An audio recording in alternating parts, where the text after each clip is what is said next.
ইফতারের সময় ভুলেও 5টি কাজ করবেন না। এই 5টি কাজ যদি করেন, হতে পারে আপনার ওই দিনের রোজাটাই নষ্ট হয়ে যাবে। হতে পারে আপনার ওই দিনটা সারাদিন জাস্ট না খেয়েই থাকা হলো। রমজানের যে রোজার সওয়াব আছে, সেই সওয়াবটা কিন্তু আপনি পাবেন না। এই জন্য প্রিয় ভাই, আমি এখন জাস্ট 5টা পয়েন্ট বলবো। এই 5টা পয়েন্ট খুব মনোযোগ দিয়ে শোনার ট্রাই করে। নাম্বার 1, অনেক সময় দেখবেন রমজান মাসে অনেক যুবকও আছে এমন, ইফতার সামনে নিয়ে বিভিন্ন গল্প গুজব করে, ইফতার সামনে নিয়ে মোবাইল হাতে নিয়ে স্ক্রলিং করে, বিভিন্ন নাটকের দিকে চোখ যায়, বিভিন্ন সিনেমার দিকে চোখ যায়, বিভিন্ন জিনিসের দিকে ইফতারের আগ মুহূর্তে তার চোখ যায়। অথবা অনেক যুবক গল্প গুজবের মধ্যে মেতে থাকে। না, এটা করবেন না।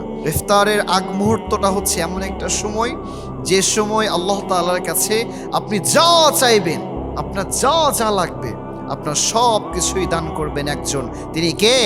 নাম্বার 2, ইফতারের সময় যখন আপনি ইফতার করবেন, তখন খেয়াল রাখবেন যে আজান হওয়া মাত্রই আপনি ইফতার করে ফেলবেন। এখন এক্ষেত্রে অনেকেই আছে এমন যে নিজের এলাকার আজান বাদ দিয়ে টিভির আজান অথবা রেডিওর আজান শোনার জন্য ওয়েট করে। অনেক সময় দেখা যায় যে রেডিওতে অথবা টিভিতে আজান দিয়ে দিয়েছে তার মহল্লার অথবা তার গ্রামের আজানের আরও 5 মিনিট আগেই। এমন হয় না অনেক সময়? দেখেন, যে রাজশাহীতে আছে তার সময় আর যে ঢাকাতে আছে তার সময়ের মধ্যে ব্যবধান আছে না নাই? রাজশাহী আর ঢাকার কিন্তু টাইমিং এক নয়, ম্যাক্সিমাম 8-10 মিনিট ডিফারেন্ট থাকেই। তো যখন কোন একজন ব্যক্তি এটা নিজের টেন্ডেন্সি রাখবে যে আমি জাস্ট যখনই টিভির আজান শুনবো, যখনই রেডিওর আজান শুনবো, তখনই আমি ইফতার করে ফেলবো, না, এটা করবেন না। অনেক সময় কি হয়, আপনি যখন এই রেডিওর আজান অথবা টিভির আজান শুনে ইফতার করবেন, তখন অনেক সময় আপনার গ্রামের আজানের আগেই আপনি ইফতার করে ফেলবেন।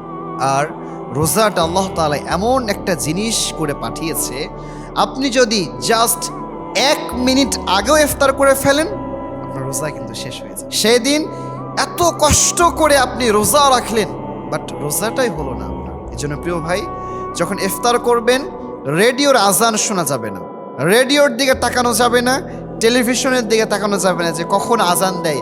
আপনি খেয়াল করবেন কি, আপনার যে গ্রাম আছে, আপনার যে মহল্লা আছে, আপনার যে আশপাশের মসজিদ আছে, এগুলোর আজান শুনবেন, ব্যাস এগুলো আজান দিয়ে দিলেই তারা করা শুরু করবেন। এটা হচ্ছে নাম্বার 2। নাম্বার 3, ইফতারের সময় অনেক যুবক আছে এমন অথবা অনেক মা বোনও আছে এমন, ইফতার করে এমন এমন খাবার দিয়ে, যে খাবারগুলো হচ্ছে অত্যন্ত পেটের জন্য ক্ষতিকর খাবার। ফর এক্সাম্পল, ইফতার শুরু করেই পেঁয়াজি দিয়ে, বেগুনি দিয়ে, এগুলো দিয়ে অনেক যুবক কিন্তু ইফতার শুরু করে, কারণ এগুলোর মধ্যে স্বাদ বেশি, খেতে মজা লাগে। বাট না, আপনি যখন সারাদিন না খেয়ে আছেন, আপনার পাকস্থলী একেবারে মুক্ত হয়ে আছে, তার জন্য কোনো খাবার যায় নাই, বাট যখনই আপনি ফার্স্ট অফ অল ওই ভাজা পোড়া দিয়ে আপনি ইফতার করা শুরু করবেন, ব্যাস ভিতরে গিয়ে জায়গায় হিট করবে, জায়গায় হিট করবে। ফলে দেখা যাবে কি, পাকস্থলীর প্রবলেম হবে, দেখা যাবে আপনার গ্যাস্ট্রিকের প্রবলেম হবে। এই জন্য প্রিয় ভাই, ইফতারের সময় এই বিষয়টা খেয়াল রাখতে হবে, যখন আমরা ইফতার করব, তখন কোনো ভাজা পোড়া জিনিস দিয়ে আমরা ইফতার করব না। ইফতার করব কি দিয়ে? নবীজির সুন্নাহ হচ্ছে খেজুর দিয়ে ইফতার করা। খেজুর দিয়ে ইফতার করবেন। যদি আপনি খেজুর দিয়ে ইফতার করেন, এখানে 2টা লাভ। নাম্বার 1, আপনার পেটের কোনো ক্ষতি হবে না। আর নাম্বার 2 হচ্ছে আপনি নবীজির সুন্নাহকে ফলো করলেন। সুবহানাল্লাহ পড়েন। তাহলে প্রিয় ভাই, 3 নাম্বার যে ভুলটা কখনোই করব না, সেটা হচ্ছে ইফতারের সময় কখনো আমরা ভাজা পোড়া কোনো জিনিস দিয়ে ইফতার করব না। 4 নাম্বার, অনেক মানুষ আছে এমন, যখন ইফতার খায়, ইফতারি খেতে খেতে এত বেশি খেয়ে ফেলে, একেবারে গলা অবধি খেয়ে ফেলে, যার ফলে নামাজের সময় যখন দাঁড়ায়, তখন আর সঠিকভাবে একবার স্ট্রংভাবে দাঁড়াতে পারে না, ভালোভাবে রুকু করতে পারে না, সেজদা করতে পারে না। ইফতারের সময় একেবারে বেশি খাবেন না। আর সায়েন্সও বলে এই কথা, যখন একটা মানুষ লং টাইম না খেয়ে থাকে এবং এই না খেয়ে থাকার পরেই একেবারেই সে গলা অবধি খেয়ে ফেলে, এটা তার হজম শক্তির জন্য অনেক ক্ষতিকর এবং তার পেটের জন্য অনেক ক্ষতিকর। এটা গ্যাস্ট্রিকে অনেক বড় একটা প্রবলেম হয়ে দাঁড়ায়। এজন্য ইফতার করার সময় খুব বেশি খাওয়া যাবে না এবং ইফতার করার সময় পেঁয়াজও খাবেন না। অনেক মানুষ আছে পেঁয়াজ খাওয়ার অভ্যাস আছে, এগুলো মোটামুটি যারা আগের কিছু মানুষ আছে এদের ভিতরে এগুলো অনেক বেশি দেখা যায়। বাট আজকাল এমন অনেক মানুষও আছে যারা যখন মুড়ি খায় মুড়ির সাথে কিন্তু পেঁয়াজ না হলে নাকি জমেই না।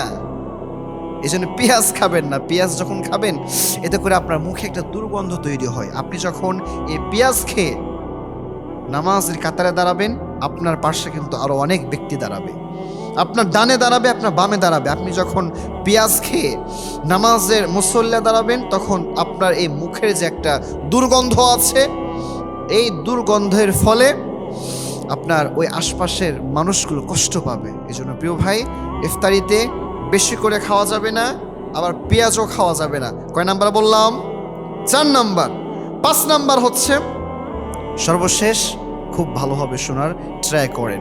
দেখেন, আমি যে বিষয়গুলো বলছি এগুলো খুব সিম্পলভাবে বলছি, বাট খুব গুরুত্বপূর্ণ বিষয়। এগুলো যদি আপনি খেয়াল করতে পারেন তাহলে আপনার রোজাটাও সুন্দর হবে, আপনার শারীরিক সুস্থতাও থাকবে, আপনার ফিজিক্যালি কোনো প্রবলেম হবে না। Please listen to me with your full concentration. সর্বশেষ 5 নম্বরে যে ভুলটা কখনোই করবেন না, যদি এই ভুলটা করেন আপনার রোজা হবে না। নবীজি নিষেধ করেছেন। সে ভুলটা হচ্ছে কি? বিলম্ব করে ইফতার করা। অনেকে আছে এমন যে অনেক বেশি তাকওয়া পরেজগারি দেখানোর জন্য বলে যে না, সারাদিন তো না খেয়ে থাকলাম, জাস্ট 2 মিনিট পরে ইফতার করি, আল্লাহ বেশি খুশি হবে। না, নবীজি বলেছেন আমার উম্মত ততদিন পর্যন্ত তারা বিজয় বেশে মাথা উড্ডয়ন করে দাঁড়িয়ে থাকবে যতদিন পর্যন্ত তারা সময় মতো ইফতার করবে। এই জন্য প্রিয় ভাই, ইফতারের সময় বিলম্ব করে ইফতার করবেন না, আগেও করবেন না, পরেও করবেন না। আল্লাহ তাআলা যেন আমাদের সবাইকে এই 5টা ভুল থেকে বেঁচে থাকার তৌফিক দান করেন। পড়ছি আমিন।